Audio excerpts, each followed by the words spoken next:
It's time for the Brian Beatty Real Estate Show. Good morning, Charleston, and welcome to another edition of the Brian Beatty Real Estate Show here on the Big Talker 1250 WTMA and WTMA.com. We're going to talk about the real estate market, some of the changes that we're seeing. We're going to talk about the one big, beautiful bill, what it means for you, your investments, your wallet. So on this week's Brian Beatty Real Estate Show, I'm breaking down how this bill could jumpstart the housing market, shake up mortgage rates, and maybe even open the floodgates for sellers and investors, especially right here in Charleston. You don't want to miss it. We've got a lot of ground to cover. So that's what's in store for this week's version of the Brian Beatty Real Estate Show. So I'm going to talk first about the real estate market and just kind of where we are as a market right now. We've had some interesting changes that are starting to really take shape in the form of data, right? And that's when it becomes real for a lot of people. We, on this show, I think I've mentioned many a time that I've been selling real estate for 20 years here locally. I've sold about 1,500 properties, about $1 billion worth of real estate here in our local market. And as somebody that's in tune with the real estate market, that not just helps people buy and sell, but I'm also an investor. I also own a property management company. I also have a private money lending company so that if I'm not the investor flipping a property, I can lend money to somebody else to do it. So we've got involvement in the real estate and housing market in Charleston in almost every facet. And I relay what we're experiencing on a day-to-day basis so that you guys have a leg up on the competition. You find out what's happening in the market way before it becomes public knowledge, right? But here's where we are. We're starting to see the data support the narrative that I've been sharing on this program for the past really about 6 months. So I want to talk about the market in general. And then again, we're going to talk about really what you need to know if you need to sell a home in this market. What are the key factors that you need to take into consideration? We're going to hit some highlights there. And before I begin, if anybody is interested in learning more about the value of their home, what we typically do around this time of year is all of our past clients, we send them a home equity analysis where we basically send them an update saying, hey, here's what you bought the property for. Here's how much you owe on the property. Here's what it's worth. If you sold it today, here are the expenses associated with the sale. And at the end of all of that, here's the equity that you have in your house. Here's how much cash is in your house. Now, we've had a lot of folks over the past year decide to go ahead and sell their home, even though they're in this, 2.5%, 3%, maybe 4% interest rate, which was the big challenge that we faced as a market and as a community of professionals is we have all these folks that are going to be very happy with their home and more importantly, their payment for a very long time. So the demand to sell, based on my anticipation, was going to be low. And that's also why we started a property management company. I mean, we were essentially hired by hedge funds to help them acquire investment real estate. They wanted us to buy $30 to $50 million worth of property every month and then put tenants in it, ride the appreciation wave, cash flow, and then once the market has improved, they sell off of those properties or they divest of the ones that aren't performing as well as they thought. And so we've seen a lot more properties hit the market. In fact, the amount of homes that have hit the market so far this year, market-wide, is up about 8%, which in the grand scheme of things isn't that much. We've put about 1,000 more properties on the market compared to this same amount of time last year. But one thing we look at really closely is, all right, well, if we're adding all of this inventory, are we absorbing it, right? Are we purchasing property at the same pace, or has that changed? Pending sales are almost flat compared to this time or same amount of time last year. It's up 1.3%. We've put another 124 homes under contract compared to the same amount of time last year. And closings, so this is one thing to look into. Closings, right? The number of transactions that are actually completed, that's down about 1% compared to this time last year. So we're putting things under contract, but one thing we're noticing is that more and more deals are falling through. For whatever reason, the buyer and the seller get under contract with one another, and then they end up going their separate ways. More often than not, it's for one of two reasons. One, it's because there were issues found during the home inspection, and the buyer and seller can't come to an agreement on how that's supposed to be handled, or the buyer is unable to secure financing like they thought they would. Of course, the third more popular option is it was contingent upon the person buying the home being able to sell their home first. and it just didn't happen for whatever reason. So the seller said, hey, I've given you enough time. You didn't get your home sold. I'm going back on the market. So closings are actually down. It's taking about 30% longer to sell a property in today's market. Our median sales price right now, market-wide, is $429,000. That's up 3% compared to this time last year. So even though we have, inventory continuing to saturate the market, days on market, it's taking a little bit longer. Prices have still gone up a little bit. Now, again, that's year-to-date numbers compared to obviously year-to-date 2024.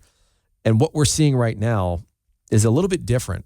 What we're seeing is that in order for most people to sell their home, they need to essentially price their home at or very close to what the most recent home sold for.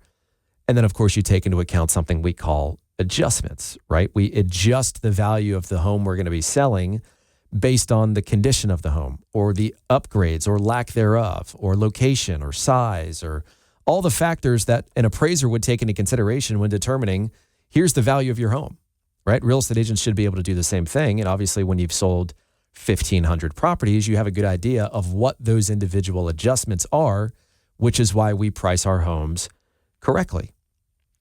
It's taking, properties are selling for a little bit less than what they were getting this time last year. You're getting about 96.5% of your asking price on average. Now, total inventory, total number of homes for sale, right? This time last year, we had about 4,200 homes for sale. Now we have over 5,000. So that inventory gap is now up a little over 18%. And we are shifting toward a normal market. We've been in a seller's market for years and years and years, especially in COVID when everybody decided to move here, right? And it just wiped out our available inventory. And that's what caused prices to go through the roof. Well, now properties are staying on the market a little bit longer. We're seeing more and more hit the market. It's creating more options for buyers. It's giving them leverage to say, hey, if you don't like my offer, there are two others that I like that I'd like to make an offer on. So I want an answer and I want it quickly. It gives people a little bit more firepower to offer slightly less, especially if that home's been sitting on the market, which is the challenge. Now, if I break this down into the Tri-County area, Berkeley, Dorchester, and Charleston County, in Berkeley County, and I'm just going to read off a few quick stats, which I always find interesting. And I know some of you do as well. Some of you are not numbers people, and I get that. But for the sake of being diligent, here's what's happening in these three counties in Charleston. So in Berkeley County, new listings are up 5%, closings are up 5%. The median sales price is $415,000, which is up about 1.5%. Properties are getting 97% of their asking price. Last year, they were getting 98%. They're selling in 50 days. Last year, it was 38%. And inventory overall is up 8%. On average, people in Berkeley County should expect 4 showings per month, which is down 20% from this time last year, which is an indication of lower demand. 36% of the inventory is making a price adjustment, which is up from 30% this time last year. And we've had 995 price reductions in the second quarter of 2025, which is up 18% from the first quarter and 15% from the second quarter of 2024. In Dorchester County, new listings are down 2%. Closings are down 21%. The median sales price is $395,000. That's up 2.5% from this time last year. Properties are getting 97% of asking price, about the same as this time last year. They're selling in 42 days as opposed to 35 days. And inventory's up 18%. They're also getting 4 showings a month, but showings are down 30% in Dorchester County compared to this time last year. 45% of the overall homes that get listed for sale end up adjusting their price. That is up from 37% this time last year. And we've seen a 57% increase in the number of price adjustments in the second quarter of this year compared to the first quarter of last year. And then we move over to Charleston County, right? New listings are up 13%. Closings are up 5%. The median sales price in Charleston County, $700,000. That's up 3% from this time last year. You're selling for 96% of your asking price, pretty much unchanged from last year. You're selling in 41 days as opposed to 30. Overall number of homes for sale is up almost 30%. You're getting 4.5 showings per month, which is down about 12% from last year. 35% of all the inventory is made a price adjustment. That's up from 29% last year. And in the second quarter of this year, we had 1,245 price reductions. In the first quarter, we had 781. That is a 46% increase, and we are up 50% from the second quarter of last year. So as you can see, people are having to get more competitive. People are having to change their approach. The whole list it and forget it approach that a lot of agents have taken over the past few years are clearly not the right strategies for this type of market. You need an aggressive agent with a marketing plan, with a pricing plan, with the ability to get your property in front of qualified buyers, offer great customer service, all the things that you would expect of a top-performing real estate agent, right? Now, some good news, interest rates have come down, right? We are at a 3-month low right now at 6.77%. So that's a good news on affordability. But when it comes to affordability, it's a little bit of a different story because in Berkeley County, as an example, the median sales price, again, $415,000. But the percentage of the median income that you would need to afford a $415,000 house, that's 33% of your paycheck. The target is about 30%. That also means that the income you would need to afford the median priced home in Berkeley County is $90,000. In Dorchester County, the median sales price is $432,000, which means that 33% of your paycheck is going toward your mortgage payments. You need $94,000 in income to afford a home in Dorchester County. And then in Charleston County, $1,025,000 is the median sales price. That means that 32% or 32.5% of your income is what's needed to afford payments for that type of property. Ultimately, you need $153,000 income in order to afford the median priced home in Charleston County. So some definite changes. They're going to continue to change. We're going to continue to see, I think, this market languish a little bit and stall out, so to speak, as we get into the fall and winter months. We'll see what happens with interest rates as it relates to improving affordability and overall demand. But when we come back, what I really want to talk about is how you have a successful sale in this type of market. I want to go through a few key things that I think really are important for any seller to consider before they put their property on the market, and then some things that you can do, and at least things to know while you're negotiating, while you're going through the closing process, because there are several ways for you to lose thousands and thousands of dollars on the sale of your home if you're not working with the right person or if you don't have the right information in order to help with those expectations. Now, if you'd like your free home equity analysis, this is usually right around the time where we're doing that for all of our past clients. So we are happy to give you an idea of what your home is not only worth, but how much money you have in your actual house. So if you'd like that information, feel free to give me a call or text. My number is 843-800-0065. That's 843-800-0065. Or check us out online, listingsincharleston.com. That's listingsincharleston.com. Just a quick reminder, as I'm here in the studio and as we're, recording this radio show, I also, video myself so that we can put this content on YouTube. It's also all over our social media profiles, Facebook, Instagram, TikTok. We even turn it into a podcast on iTunes and Spotify and Google Play. So if you miss this show, or if you just want to go online and search up a specific topic, we have over 1,000 videos on YouTube covering really any topic you could think about real estate related. So just search the Brian Beatty team and you'll find our videos. And of course, if you want to reach out to me personally, you're thinking about making a move, or at least you want more information on the process and you want to prepare, you don't want to rush it, then give me a call or text. The number is 843-800-0065. That's 843-800-0065. Or check out our website, listingsincharleston.com. So I want to talk about really what I think is important for a seller to know right now if they want to have a successful sale, right? If they're going to sell their home, there are certain things in my mind that really need to happen in order for the seller to feel good about the process. And it doesn't matter what kind of market we're in. There are always going to be folks that say, well, hey, I go to church with this person, or I'm friends with this person, or they're an acquaintance, or they're my cousin, or whatever. Everybody always knows somebody that's in real estate, right? The question is, are they the right choice for you? And can you separate business and friendship? Sometimes people are better off being your friend than they are being a business partner.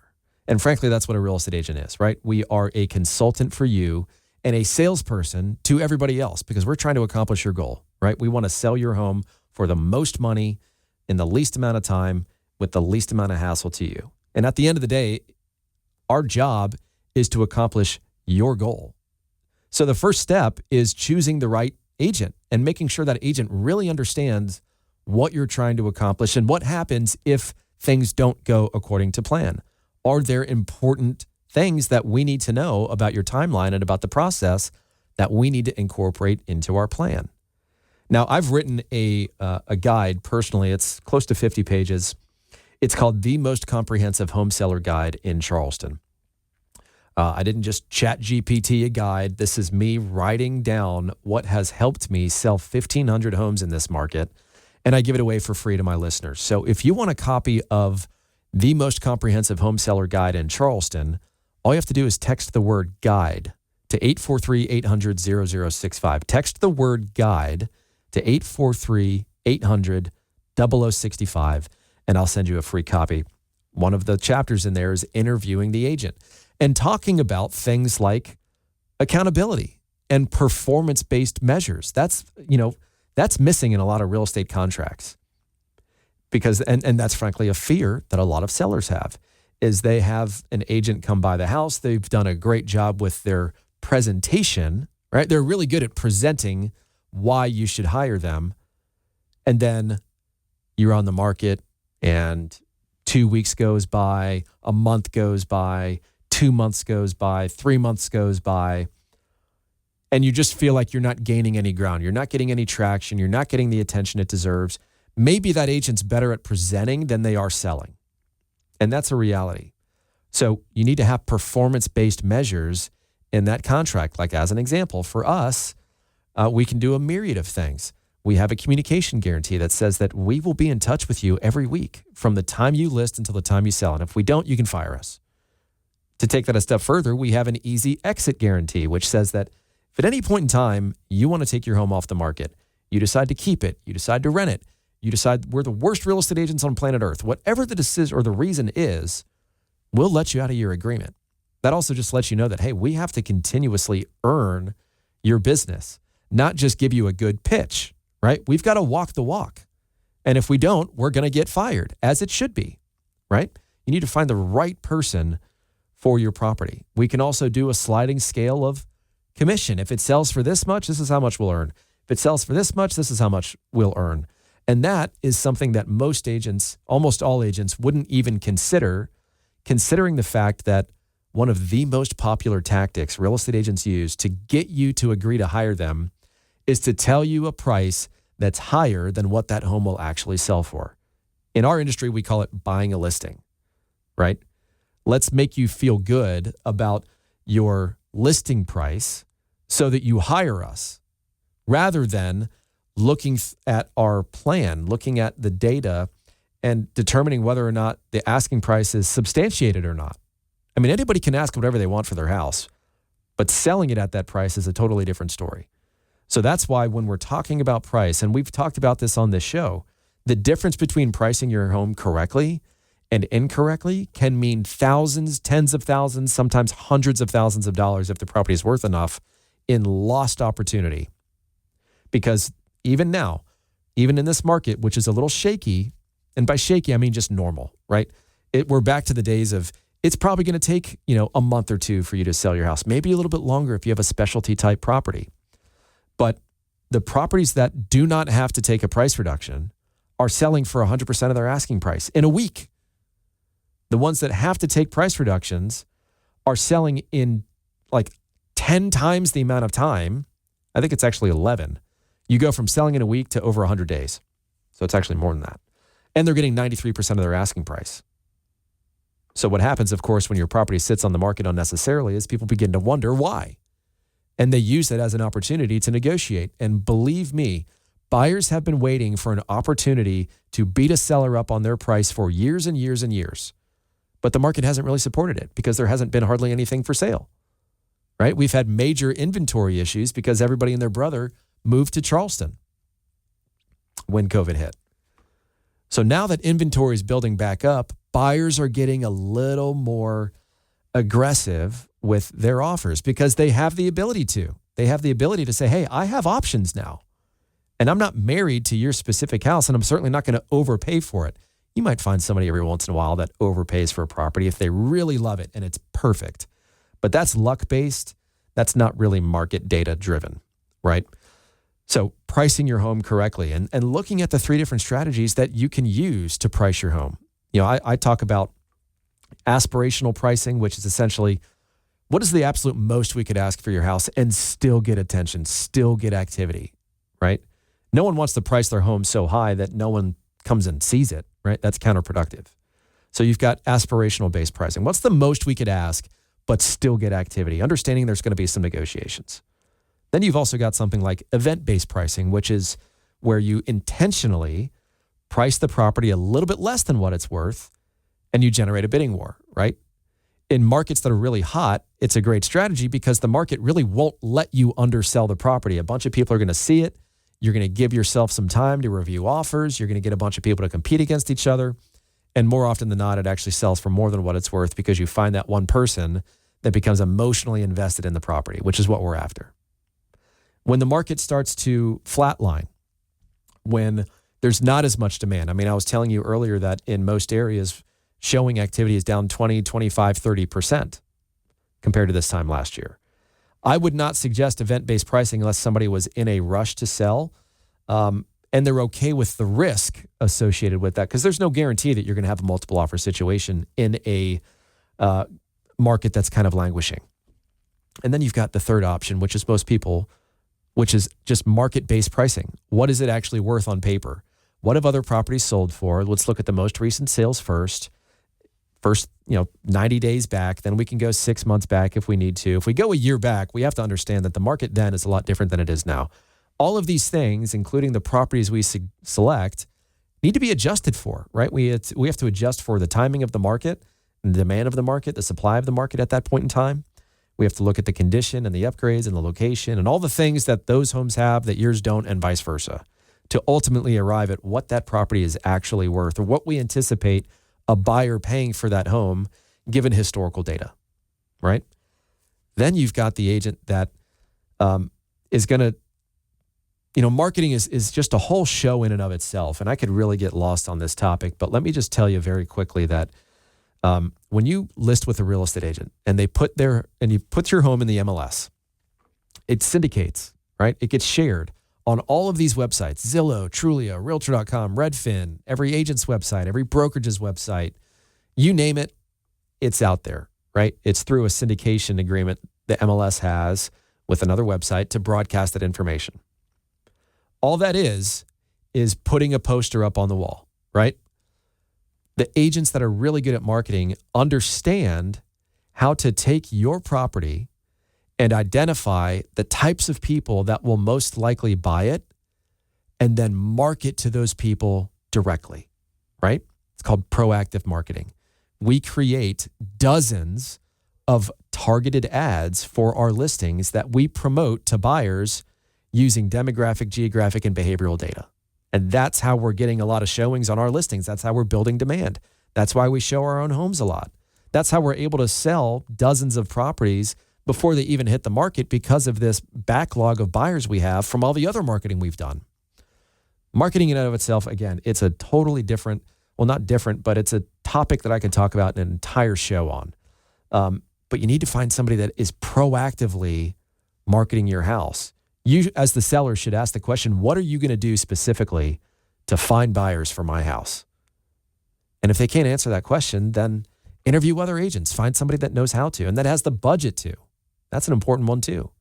A lot of agents have been struggling for the past few years. So you got to have to find somebody that's actually budgeted to market your home, not just to take nice photos and then post it online and hope that someone of their own volition goes to one of those websites and inquires about the property. There's also, kind of switching gears a little bit, prepping your home for sale and prepping your home for each showing is now more important. If buyers are going to purchase your home with deferred maintenance, they are going to charge you a premium for the cost associated with you not taking care of that deferred maintenance yourself.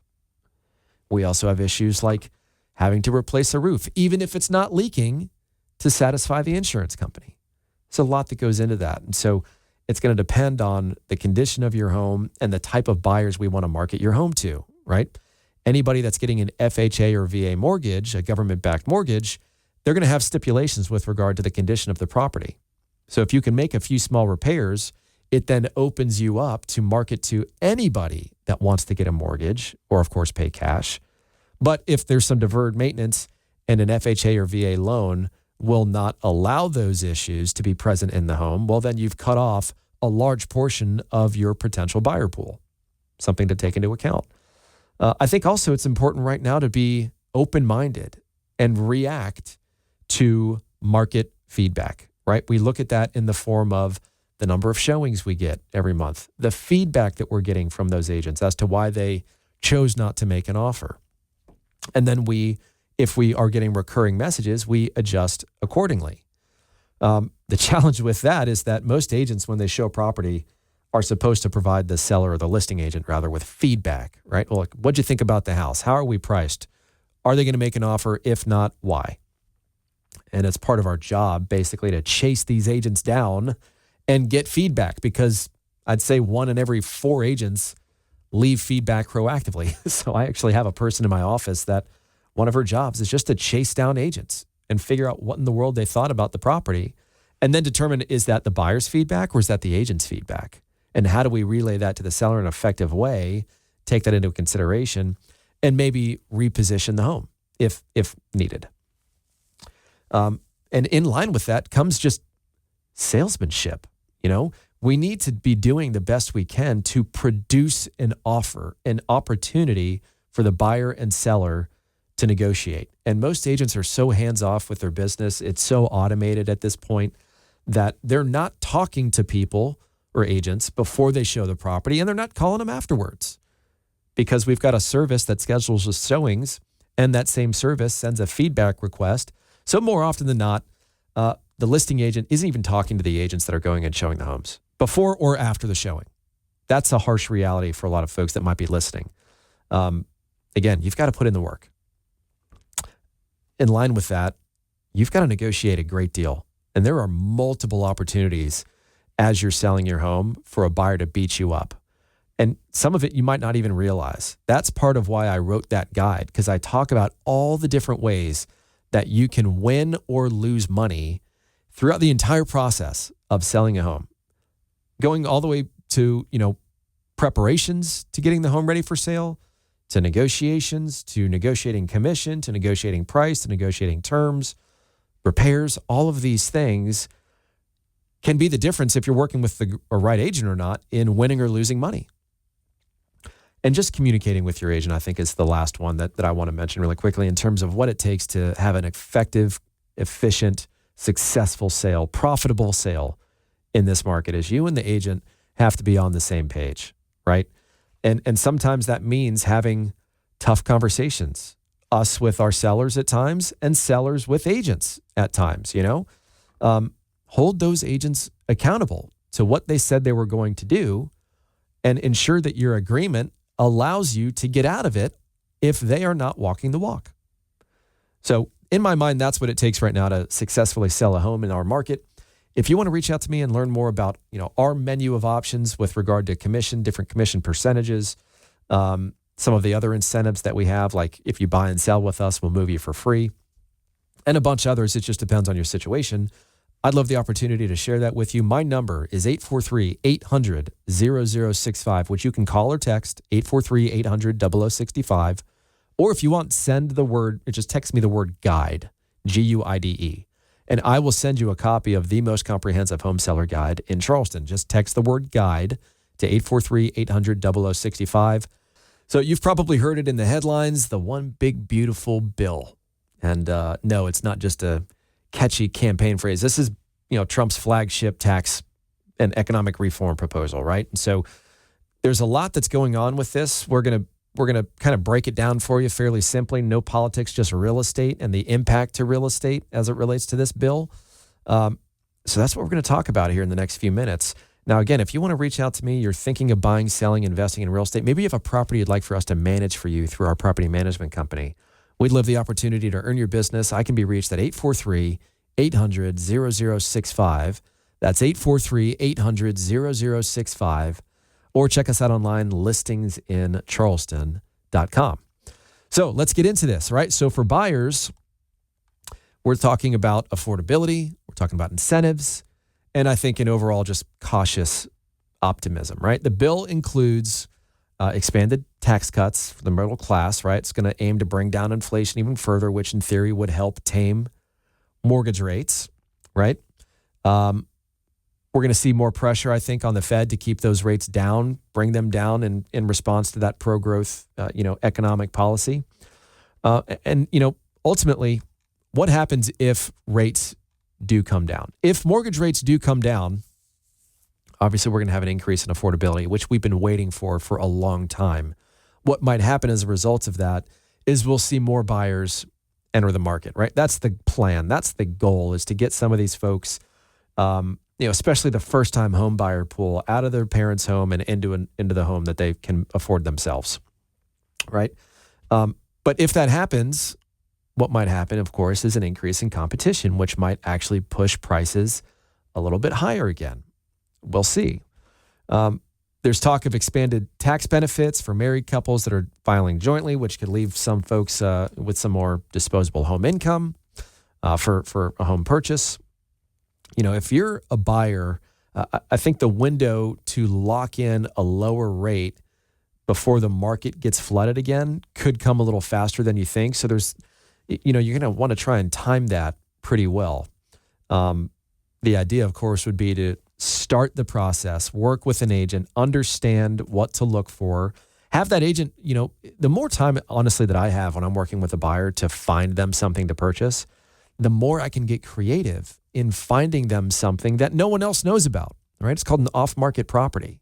And that's one of the ways we really help our buyers win in today's market, is we identify properties that could be purchased, but that are not actively for sale. We approach those homeowners. We ask them if they sell their property, if the price is right. They say yes. We've done it dozens of times over the past few years. For sellers with this bill, rising demand, but in my mind, the clock is kind of ticking here, right? If rates come down and the economy picks up steam, buyer demand will rise fairly quickly. And that's great for sellers, more offers, faster sales, possibly higher prices. But if we're going to see more and more properties hit the market and demand isn't as strong as we think it is, then what could happen is almost the exact opposite, right? We could flood the market with opportunity, but we just don't have enough people to acquire those properties, which leads to more saturation, which leads to more days on market, which ultimately leads to price depression, right? Investors, I think, are one of the big ones that are going to get hit with this in a good way. First of all, they're preserving 1031 tax-deferred exchanges. Now, for those of you that don't understand what that is or don't know what that is, it's the ability for you to sell an investment property and immediately transfer the proceeds from that property into another property. And in doing so, you defer the payment on capital gains, right? In other words, if you go and you sell an investment property, you can't touch your proceeds. It has to be held by a third party called a qualified intermediary. They hold that in an account called a safe harbor account. And then when you find the new property you want to invest in, they transfer the proceeds to that property. It's never touched your bank account. You don't pay capital gains on it at that time. Now, of course, you're deferring it. You can't eliminate it. You just defer it. But this bill does not remove 1031 tax-deferred exchanges, which was a big concern for a lot of people over the past few years. So that's good. The other thing, which is huge, is bonus depreciation is back at 100%, which is huge for flippers and buy and hold investors. Basically, you can write off the entire cost of improvements like new HVAC, roof, appliances, flooring, so on and so forth in year one instead of depreciating them slowly over time. On top of that, LLCs and real estate investors, I think, are going to win pretty big on taxes because lower taxes on pass-through income means more cash flow for rental property owners. So you've got some interesting things going on here that could really play in nicely and kind of give investors the green light again, because let's be honest, investing in real estate. I'm an investor, right? I help people buy and sell real estate. I also invest personally in real estate. That's why I got into real estate in the first place. I wanted to use the income I earned from helping people buy and sell real estate to build my own wealth in real estate. And I can coach folks on how to do that. We've done $100+ million in investment-based real estate deals. So if that's something you're considering doing, let's talk about what some of the opportunities are right now and keep an eye out for certain things as they kind of change and unfold to identify some opportunities for you. I think at the end of the day, this bill could be kind of the shot in the arm that the real estate market needs, but only if the Fed and the economy cooperate, right? Sellers might finally make their move.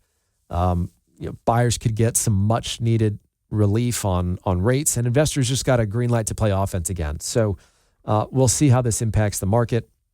But as always, if you want to talk about strategy, you're thinking about buying, selling, or investing, reach out to me directly. My number is 843-800-0065. That's 843-800-0065.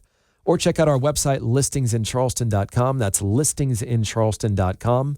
And we're happy to devise a customized plan for you and your goals.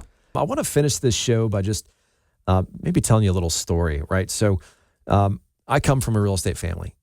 My father did it. My grandfather did it. They were on the commercial development side. I chose residential real estate just to be different and be problematic, I guess. I don't know. But we come from a family of real estate investors, developers, salespeople. It's in our blood. It's what we do. My sister, who's married with 3, soon to be 4 kids, is now moving from Virginia to Charleston.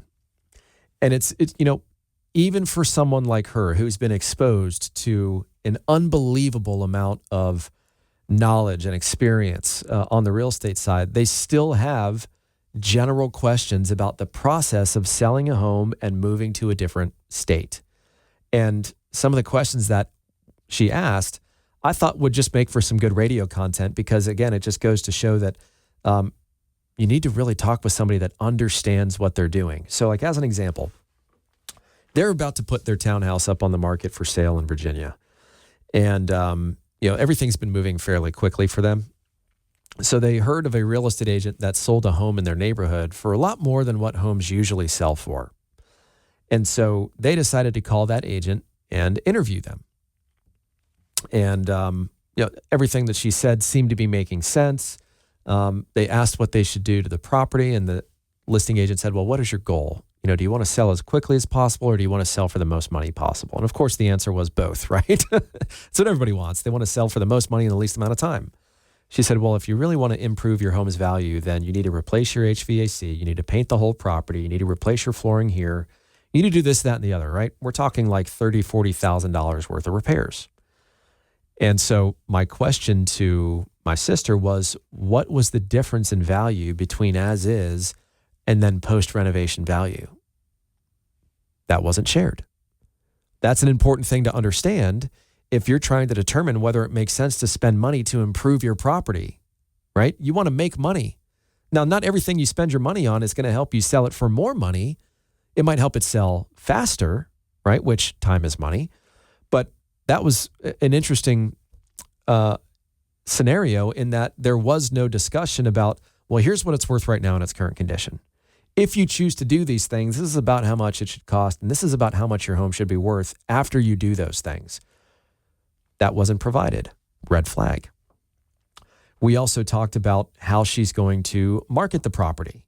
And there wasn't a lot of conversation with that agent and my sister about the process of marketing the home. She said, well, when you get everything done and you pack up and you leave town and you move to Charleston, we'll hold an open house and, I'll keep you up to date with how things are going. Right? Very laissez-faire approach to marketing the property. I wanted to know specifically what was going to be done to promote my sister's property. That information wasn't shared either. Another red flag. Then I asked her how much she's charging. It was what most people kind of anticipate, which was 6%. And I said, is there any sort of incentive associated with that commission? Are there any guarantees? Are there any accountability measures? Is there anything that she is has put into her agreement that allows you to hold her feet to the fire if she's not performing at the level that you anticipate she's going to perform at the level that she says she's going to perform at, right? The answer is no, right? So I'm getting involved in the process more now because I'm not going to let my sister work with somebody that's going to just kind of take a lazy approach to selling real estate and just spend all my sister's money so that she has something nice and new and fully renovated to sell. That's not, in my mind, doing justice to my sister, right? I need somebody that is going to coach her through the process and understand the market to the point where they can say, if you do these things, yes, it will make you money, or it won't make you money, but your home will sell faster. And they can then make that decision at that point in time. But what was missing was data, right? You need to understand the impact of your decisions. And that's what working with a really quality, experienced agent can do for you. And that's why I wish so many more folks would call me before they start doing things to their property. Because again, in addition to helping people buy and sell, I've done it 1,500 times, I also invest in flip real estate. So I have contractors that I work with on an almost daily basis. Every week they're on a different project for us almost. So I understand how much things cost. And that's one way for you as a homeowner to really get kind of taken advantage of. Not that the contractor in and of itself is trying to take advantage of you, but if they know there's no competition, then what's to cause them to be more competitive on their pricing, right? Just like when I told my seller or my sister, did you get multiple contractors to provide you with bids for those things you're considering doing? No, it was just one. Did you interview multiple agents before you decided to go with this agent? No, just one, right? Give yourself some options, understand what different people are offering, and be able to better determine the value of their proposition and the partnership that you're going to form, whether it's repairing your home or selling your home or both. So I just highly advise those of you that are listening that are thinking of selling your home to come prepared with the right questions. Ask hard-hitting questions. If you need copies of those questions or if you want to gain insight into how this process works, get my guide. It's free. Just text the word guide to 843-800-0065. Text the word guide to 843-800-0065, which is also my personal cell. You can call or text me on that number, and I'll send that information right over. Or just check out listingsincharleston.com. So I hope you guys have enjoyed the show. We'll be back next week for more of the Brian Beatty Real Estate Show right here on the Big Talker 1250 WTMA. Y'all enjoy your weekend. Join us for another edition of the Brian Beatty Real Estate Show next Saturday morning at 9 and Sunday morning at 10. Find him online at listingsincharleston.com. That's listingsincharleston.com. Or call him at 843-800-0065. That's 843-800-0065.